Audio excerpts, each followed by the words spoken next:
আসসালামু আলাইকুম। আজকে আমাদের এক্সপেরিমেন্টের নাম হলো to study the operation of an emitter follower amplifier. এই সার্কিট কানেকশন বা প্র্যাকটিক্যালি আমাদের মোট 3টা সার্কিট আছে। একটা ইনপুট ইম্পিডেন্সের সার্কিট মেজারমেন্টের, একটা আউটপুট ইম্পিডেন্স মেজারমেন্টের সার্কিট এবং আমাদের মেন সার্কিট সেটা হচ্ছে ইমিটার ফলোয়ার সার্কিট। এই সার্কিটের ক্ষেত্রে আমাদেরকে মাথায় রাখতে হবে যেখানে আমাদের পোলার ক্যাপাসিটর আমরা ইউজ করেছি। পোলার ক্যাপাসিটর যে প্রান্ত পাকা সেটা নেগেটিভ, যে প্রান্ত সোজা সেটা পজিটিভ। এখানে আমাদের দুইটা পোলার ক্যাপাসিটর ইউজ করা হয়েছে, আর বাকি যে কানেকশন গুলো সেগুলো আছে। এখানে আমাদের মাথায় রাখতে হবে এই প্রান্ত পুরোটাই আমাদের পজিটিভ, যে পজিটিভ প্রান্তে আমাদের R1 এসে যুক্ত হয়েছে এবং একই সাথে আমাদের এই ট্রানজিস্টরের যে কালেক্টর সেটা এসে যুক্ত হয়েছে, অর্থাৎ ট্রানজিস্টরের কালেক্টর অবশ্যই পজিটিভের সাথে যুক্ত। আর এই প্রান্তে আমাদের টোটালি গ্রাউন্ডেড। আমাদের যদি আমরা এখানে আমাদের প্রথম যে ডেটা টেবিল আছে সেটা হচ্ছে আমাদের ডাটা ফর গেইন। তার জন্য আমাদের ইনপুট ভোল্টেজ নিতে হবে 40 মিলিভোল্ট, অবশ্যই এসি এবং ফ্রিকোয়েন্সি 1 কিলোহার্টজ। এবং এটার জন্য আমরা সবসময় মেজার করব হচ্ছে ব্যালিস্টিক যে গ্যালভানোমিটার আছে, ভোল্টমিটার, সেটা দিয়ে, নট দিস ডিজিটাল মাল্টিমিটার। এটা দিয়ে করলে হবে না, অবশ্যই আমাদেরকে এটা দিয়ে আমাদেরকে মেজার করতে হবে। তার জন্য আমরা কি করব, আমাদের ব্যালিস্টিক গ্যালভানোমিটারের সাথে আমাদের এখানে যে ইনপুট যেটা আমাদের বলছি অসিলেটর, সেটার সাথে যদি আমরা কানেক্ট দেই এবং কানেক্ট দেওয়ার পরে আমরা ফ্রিকোয়েন্সি যেটা সেটা রাখবো হচ্ছে আমরা 1 কিলো হার্টজে, 10 গুণন 100, 1 কিলো হার্টজে। এবার আমরা এখান থেকে দেখবো আমরা 40 মিলিভোল্ট। তার জন্য আমরা কি করবো, 100তে নিলাম। 100তে নিলে আমাদের 0 থেকে 1 এই ঘরটা 100 এবং এখানে আমাদের ঘরের মান আছে 0 থেকে 1 পর্যন্ত 50 ঘর। 5, 10, 15, 20 সেভাবে করলে দেখা যায় 50 ঘর, অর্থাৎ 50 ঘরের মান 100 মিলিভোল্ট। তাহলে প্রত্যেকটা ঘরের মান 2 মিলিভোল্ট। এটা আমাদের মাথায় রাখতে হবে। তাহলে এখানে আমাদের আছে 4, 5, 20, 20 ঘর, তার মানে 40 মিলিভোল্ট আমাদের এখানে হয়ে আছে ইনপুট ভোল্টেজ। That's fine. এবার আমরা ক্যালিব্রেশন হয়ে গেল, আমরা খুলে নিলাম। এবার আমরা যে কাজটা করব সেটা হচ্ছে আমাদের ইনপুটে যাবে হচ্ছে কি, আমাদের এখানে ইনপুট যেটা সেখানে আমাদের যাচ্ছে ইনপুটে কানেকশন, অর্থাৎ অসিলেটর, ফ্রিকোয়েন্সি অসিলেটরের সাথে, এবং গ্রাউন্ড থেকে দিলাম আমরা আউটপুটে একটা কানেকশন। আর আউটপুট যেটা সেটা আমরা কানেকশন দিচ্ছি আমাদের ব্যালিস্টিক গ্যালভানোমিটারের সাথে, আমাদের যে আউটপুট পোর্শন ছিল সেখান থেকে নিয়ে, আর একটা আমাদের গ্রাউন্ডের সাথে। এই এবার আমরা তাহলে দেখতে পাচ্ছি যে আমাদের প্রথম যেটা গেইন আমাদের এখানে আরএল এর মান ছিল 1 কিলো ওহম। দেখেন এখানে দেখেন আরএল এর মান যেটা ছিল আমাদের 1 কিলো ওহম। এই 1 কিলো ওহম, এই যে এখানে আমাদের ডাটা টেবিল 1 কিলো ওহমের জন্য আমাদের গেইন যেটা, আউটপুট ভোল্টেজ যেটা, সেটা আমরা কত ঘর পাচ্ছি, 5, 10, 15, তার মানে 15 দোকানে 30 মিলিভোল্ট। এই যে এখানে আমাদের আছে 32, অলমোস্ট কাছাকাছি। ওকে, এবার আমরা যদি ফ্রিকোয়েন্সি টেবিলে যাই, ফ্রিকোয়েন্সি টেবিলের ক্ষেত্রে আমরা এই টেবিলগুলো আগে বলে রাখা ভালো, সেটা হচ্ছে আমাদের এই বাকি যেগুলো সেগুলো শুধুমাত্র আরএল এর মান।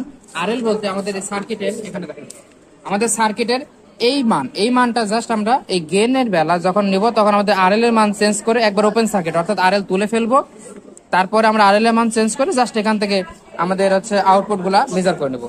দেন পরের টেবিলে আমাদের যেটা আছে frequency response table. Frequency response table এবার আমরা ইনপুট থেকে আমরা ফ্রিকোয়েন্সি আস্তে আস্তে বাড়াবো।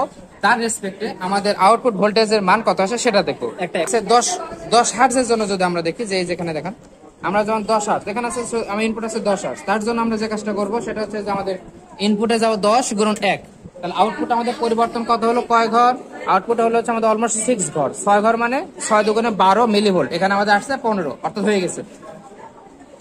আমরা এরপরে যদি আমরা যাই 50 কিলো ওহমের জন্য, তাহলে আমরা ইনপুটে দিলাম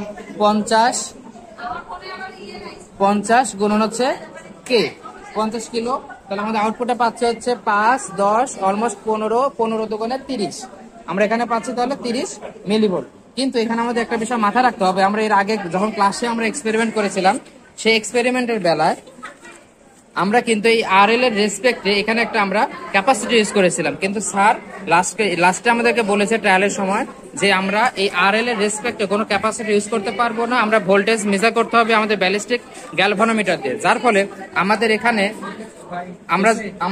আমরা যে হচ্ছে যেখানে গিয়ে আমাদের হচ্ছে কমে যাওয়ার কথা ছিল সেইখানে গিয়ে আমাদের কমবে না, আমাদের অলমোস্ট টেরা হার্টস ফ্রিকোয়েন্সি থেকে কমবে, যেটা এখানে পসিবল না। তার জন্য আমরা এখানে দেখতে পাচ্ছি আস্তে আস্তে আবার কমে যাচ্ছে, কিন্তু এখানে আমাদের বাস্তবিক অর্থে কমবে না। প্র্যাকটিক্যাল পরীক্ষার মধ্যে ভয় পাওয়ার কিছু নাই, এটা আমাদের কমবে না, এটা আমাদের এরকমই থাকবে। অর্থাৎ আমাদের যে গ্রাফটা আছে সেই গ্রাফটা এখান থেকে যদি আমরা দেখি, এই গ্রাফটা কিন্তু অবশ্যই আমাদের ওকে, আমরা এটা কেন বলি রিওস্টেট। রিওস্টেট যেটা সেটা হচ্ছে যে আমাদের এটা চেঞ্জ করলে আমাদের রেজিস্ট্যান্সের মান বাড়ে। এবার আমাদের এই ইমিটার ফলোয়ার সার্কিটের ক্ষেত্রে আমাদের ইনপুট ইম্পিডেন্স এবং আউটপুট ইম্পিডেন্স মেজার করার জন্য আমরা যে কাজটা করব, ইনপুট ইম্পিডেন্স মেজার করার সময় আমাদের এই যে সার্কিট অনুসারে আমাদের এই পোলার ক্যাপাসিটরের প্রান্তের সাথে আমাদের এবং ইনপুটের মাঝে আমাদের রিওস্টেটটা যোগ করব এবং আরএল এর এখানে আমাদের যেটা থাকবে সেটা হচ্ছে যে আমাদের এখানে আমাদের যেটা সেটা থাকবে আমাদের আউটপুট। এবার আমরা যে কাজটা করব, এবং এখানে একটা বিষয় অবশ্যই খেয়াল রাখতে হবে, সেটা হচ্ছে এখানে কিন্তু আমাদের আরএল নাই। আরএল বাদে ইনপুট ইম্পিডেন্স আউটপুট ইম্পিডেন্স দুইটার ক্ষেত্রে আমাদের কোনো আরএল থাকবে না। তাহলে আমাদের এখানে ইনপুট ইম্পিডেন্সের বেলা আমরা এই রিওস্টেটের ক্ষেত্রে খুব ইম্পর্টেন্ট, সেখানে দুইটা আমাদের নিতে হবে ইনপুট হিসেবে। দুইটার ক্ষেত্রে আমাদের মধ্যেরটাকে অবশ্যই রাখতে হবে। আমরা মধ্যেরটা অবশ্যই রেখে বাকি দুইটার যে কোনো একটা নিতে পারি। এখানে মধ্যেরটা কালো, আমি কালো নিলাম আর সবুজ নিলাম, আমি সাদাটা নিলাম না। এবার এই কালো যেটা বা এই দুইটার যে কোনো একটা আমি এই যে ইনপুটের ক্ষেত্রে এই পোলার ক্যাপাসিটরের সাথে একটা লাগালাম আর আরেকটাকে আমি একটু দূরে লাগালাম, এবং আমি দেখেন এখানে দেখেন এই প্রান্তে দিলাম। আমাদের ইনপুট ইম্পিডেন্স করা ছিল 50 আমাদের মিলিভোল্ট ইনপুট ইম্পিডেন্স ছিল। এবার আমরা এই পাশে আমাদের রিওস্টেট যেটা সেটা আমরা কম বাড়া করে আমাদের ইনপুট ইম্পিডেন্সটাকে রিওস্টেট যেটা সেটা হচ্ছে আমরা ঘুরিয়ে আমাদের ইনপুট ছিল 50 মিলিভোল্টসে, আমরা এটাকে 25 যদি নিয়ে আসতেছে তাহলে আমাদের যেতে হবে কয় ঘর, 5, 10, 12, 12.5 ঘর। তাহলে আমরা এখানে এটাকে ঘুরিয়ে আমরা মোটামুটি আমরা যে 12 ঘর পর্যন্ত নিয়ে আসলাম, 12.5 ঘর পর্যন্ত নিয়ে আসলাম। আমরা ইনপুট ইম্পিডেন্স যেটা ইনপুট ভোল্টেজ হিসেবে জানিব, তার রিওস্টেট ঘুরে অর্ধেক নিতে যে রেজিস্ট্যান্সের দরকার হয় সেটাকে আমরা বলছি ইনপুট ইম্পিডেন্স। এবার আমাদের ওই অর্ধেক করার পর এটা আমাদের খুলে ফেলতে হবে। খুলে ফেলার পর আমরা যে দুইটা ইনপুট আমরা নিয়েছিলাম সেখানে আমাদের ভোল্ট মিটার দিয়ে আমাদের ওহমটা মেপে ফেলতে হবে। এই যে দুই প্রান্তের ওহম যেটা সেটা যদি আমরা মাপি তাহলে আমরা দেখতে পাচ্ছি এখানে আমাদের আসছে 3.2 কিলো ওহম। হ্যাঁ, এবং এবার আমাদের আউটপুট ইম্পিডেন্স মেজার করার সময় আমাদের ইনপুট ইম্পিডেন্সের আগে যেমন ছিল কানেকশন সেরকম দেব, এবং এই রিওস্টেটের দুইটা প্রান্তকে আমরা কানেক্ট দেব আমাদের আউটপুটের দুইটা প্রান্তের সাথে। এবং এই আউটপুটের দুইটা প্রান্তের সাথে কানেক্ট দেওয়ার পরে এবার আমাদের ওখানে ধরেন আমাদের যে ওখানে ছিল 50 এবং সেটাকে আমরা কমিয়ে সেটাকে আমাদের হচ্ছে অর্ধেকে নিয়ে আসতে যে রেজিস্ট্যান্সের দরকার হবে সেটা আমরা এখান থেকে খুলে নিব, এবং সেটা আমরা আবার এই দুই প্রান্তের এই মাল্টিমিটারের সাথে মেজার করে নিব।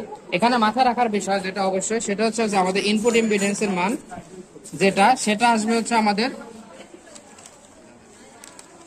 ইনপুট ইম্পিডেন্সের মান আমাদের অবশ্যই কিলো ওহম রেঞ্জে আসবে, এবং আউটপুট ইম্পিডেন্সের মান অবশ্যই ওহম রেঞ্জে আসবে।